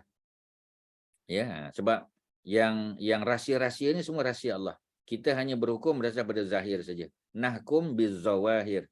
Kami umat Islam berhukum berdasarkan pada zahir. Kalau kita nampak benda tu tak halal depan mata kita, dia tak sembelih, maka kita halal lah. Tetapi macam tadilah, kalau kita tahu bahawasanya benda tu suci, bersih, halal, ada bukti, kita ikut je lah. Tak payahlah pergi ke dapur tengok, cek apa semua, tak perlu. Tapi kalau kita kebetulan ternampak cara penyediaannya kotor, tak patut syarak, tu dah nampak depan mata, kita berhukum berdasar kepada apa yang kita nampak, tuan-tuan. Jadi apa yang kita nampak itulah yang kita jadikan sebagai sumber hukum, melainkan sebaliknya. Jadi kalau sebaliknya tak boleh lah. Jadi lebih-lebih pada tu yang sarair, yang sembunyi-sembunyi, yang kita tak nampak, itu semua dalam pengetahuan Allah Subhanahu Wa Taala. Jadi Nabi kata, aku tidak disuruh untuk menebuk hati manusia dan membelah perut mereka. Jadi apabila Nabi memberikan pemberian yang telah diberikan kepada orang Quraisy dan kabilah Arab, mengenepikan orang-orang Ansar. Orang Ansar, mereka dapat macam tadilah, 4 ekor unta, 40 ekor kambing. Sebab mereka pun terlibat dalam perang, mereka dapat. Tetapi macam tadilah, mereka tak dapat lebih. Sedangkan pemimpin Quraisy macam Abu Sufyan yang baru masuk Islam, Muawiyah, Yazid, Hakim bin Hizam, Sofwan bin Umayyah dan sebagainya, mereka dapat lebih. Maka sebahagian mereka merasa marah sehingga sanggup berkata, ini adalah tindakan yang menghairankan. Rasulullah memberikan harta ghanimah kepada orang Quraisy dan mengenepikan kita sedangkan pedang kita telah menitiskan darah-darah mereka. Sebab kalau kita ingat lagi, masa Nabi baru hijrah ke Madinah, siapa yang tolong Nabi? Kan orang Madinah. Yang perang lawan dengan Nabi siapa? Orang Quraisy. Ya, orang Madinah, Ansar lah yang tolong kan. Ya. Tapi nampaknya Nabi pelik sebab Nabi mengutamakan orang Quraisy. Rasulullah mendapat tahu apa yang berlaku lalu mengarahkan supaya mereka dikumpulkan. Dan sesiapa pun tidak dibenarkan menyertai perhimpunan tersebut kecuali mereka. Jadi Nabi buat satu session, close session dengan orang Ansar saja. Ya, dengan orang Ansar. Jadi apa yang berlaku tuan-tuan? Bila mereka berkumpul, baginda berkata, wahai orang-orang Ansar, apakah kata-kata yang sampai kepadaku? Nabi tanya balik. Ya, betul ke kamu sampaikan? Nabi tahu. Ya, tapi Nabi nak confirmation daripada mulut mereka sendiri. Ya. Jadi aku dapati kamu berada dalam kesesatan dulu, ya. Nabi ungkit balik. Ya, dulu ingat tak? Ya, dulu kamu dalam kesesatan, aku datang bawa hidayah Allah Subhanahu Wa Taala. Ya, maka dapat hidayah kamu melalui akulah. Dalam keadaan fakir dulu, Allah mengayakan kamu melalui aku. Ya, sebab mereka memang orang senang juga. Ya, tapi bukan semua yang senang, ada yang susah. Ya, tapi ghanimah yang Nabi dapat ada banyak dah dalam peperangan Badar. Ya, kemudian dalam perang Khandaq, ya, dalam peperangan yang berlaku kemudian. Jadi maksudnya nak bagi tahu, ya, Nabi pun banyak sumbangan daripada mereka, terutamanya dalam bab hidayah kan, ya. Jadi kalau nak ungkit, macam-macam benda boleh ungkit tuan-tuan. Suatu kadang-kadang ya bukanlah salah nak mengungkit, ya, kalau kena tempatnya. Sebab kadang orang ni tak perasan, ya. Kita kata ya bukan, tapi macam tadilah, ya, tujuan kita tu bukan nak menyakitkan hati dia. Kalau menyakitkan hati dia, takut batal kita punya pahala apa kita panggil, pahala ibadah kita tu. Ya, la tubtilu sadaqatikum bil manni wal azza. Jangan kamu batalkan pahala, ya, pahala infak kamu, pahala sedekah kamu bil manni wal azza, ya, dengan mengungkit-ungkit dan dengan menyakiti hati orang yang kita dah bagi sedekah tu. Kita dah bagi infak tu. Jangan sakitkan hati dia. Ya, kita kata kau ni kalau aku tak datang, kalau aku tak bagi kau, ya, apa ni, melarat, ya, masih lagi jadi apa kita panggil peminta sedekah ke apa, tu sampai apa, terguris perasaan dia, tu takut hilang pahala sedekah kita. Ya, tu Quran suratul Baqarah sebut tu, ya, la tubtilu wa ya ayyuhallazina amanu, wa orang beriman, la tubtilu, jangan kamu batalkan pahala sedekatikum, sedekah kamu, ya, infak kamu, ya, zakat dan sebagainya. Ya, bil mani, dengan mengungkit-ungkit, wal azza, dan menyakiti hati orang yang menerima, ya, sedekah yang kamu bagi tadi saja. Sayanglah tuan-tuan, kita dah bagi tapi tak dapat pahala, sayang. Jadi wahai orang Ansar, disebabkan, ya, tindakanku terhadap harta dunia yang sedikit yang aku gunakan untuk menjinakkan hati manusia. Sebab yang Nabi bagi lebih ni orang yang baru masuk Islam. Ya, orang Mekah yang lain dia dapat sama macam orang Madinah juga. 4 ekor unta dan 40 ekor kambing, sama. Ya, yang Nabi bagi lebih tu yang portion 1/5, 20% Nabi tu. Jadi jangan kita salah tuan-tuan, ya. Sebab kita kata, betul lah Nabi ni tak adil. Ya, hak Nabi boleh bagi pada sesiapa, macam kita lah kan. Ya, kita dapat scholarship, kawan kita dapat scholarship, kita pun dapat scholarship. Ya, tapi kawan kita tu ada keperluan. Ya, jadi bila dia ada keperluan, maka kita bagi hak scholarship kita tu, ya, satu apa kita 25% kita bagi kat orang lain. Kepada orang yang memerlukan, boleh sebab tu hak kita. Macam itulah yang Nabi buat. Nabi bukan ambil daripada hak orang lain dah. Nabi ambil daripada portion yang Nabi dapat tu, yang sepatutnya Nabi dan keluarga Nabi dapat, ya. Nabi gunakan tu untuk melembutkan hati orang-orang Quraisy yang baru memeluk Islam, ya. Aku serahkan kamu kepada keislamanmu yang telah mantap dan tidak bergoyang. Jadi orang Madinah tak ada masalah, mereka sudah mantap keimanan mereka. Apakah kamu tidak suka, wahai, ya, orang-orang Ansar, bahawa orang ramai pulang dengan membawa kambing, ya, dan unta, sedangkan kamu balik ke Madinah bersama Rasulullah, ya. Jadi cuba kamu bayangkan, demi jiwa Muhammad yang berada dalam genggaman Allah, sekiranya tidak berlaku hijrah, sudah tentu aku adalah salah seorang daripada golongan Ansar. Ya, sebab hijrah jadi Nabi jadi muhajir, ya, minal muhajirin, ya. Mana Nabi nak bagi tahu, kalau katalah tak ada hijrah, aku pun nak jadi orang Ansar. Besar pahalanya. Kita habiskan tuan-tuan, ya. Sekiranya orang ramai melalui jalan di satu lereng bukit, ya, Denai, ya, satu kawasan Denai, lereng bukit, orang-orang Ansar melalui lereng yang lain, sudah tentu aku akan melalui lereng tersebut. Mana lereng bukit Denai yang dilalui oleh orang-orang Ansar. Ya. Ya Allah rahmatilah Ansar, ya. Allah marham, ya, al-Ansar, dan anak-anak mereka. Dengan itu mereka menangis sehingga membasahi janggut mereka. Mereka menjawab, kami redha ya Rasulullah sebagai bahagian kami, ya. Selepas itu Rasulullah beredar dan mereka bersurai. Jadi selesailah tuan-tuan, ya. Maknanya ketika Nabi membahagikan harta rampasan perang, ya, ada tak orang tak puas hati? Ada, tuan-tuan. Ya. Jadi Nabi betulkan keadaan, ya. Sebab tu kadang-kadang kita kena ada close session juga. Tak boleh semua orang dengar lah, ya, sebab ada orang tak terlibat kan, ya. Kita jumpa personally dengan orang yang ada masalah tu, kita terangkan kepada dia, ya. Dan kita orang yang salah sangka, kadang-kadang kita kena bagilah peluang orang tu terangkan. Jangan kita jump into conclusion, ya. Jadi Nabi berjaya mengumpulkan Ansar, buat close session, Nabi terangkan pada mereka, ya. Yang Nabi bagi itu bukan daripada harta ghanimah orang lain, bukan 4/5, 1/5. Dan Nabi bagi itu untuk menjinakkan hati mereka. Mereka baru masuk Islam, ya. Macam Hakim bin Hizam tadi, Nabi tahu sebab dia anak saudara Nabi. Dia nak lebih, Nabi bagi, nak lebih Nabi bagi, tapi Nabi bagi tahu. Kalau nak terima dengan hati terbuka, diberkati harta tu.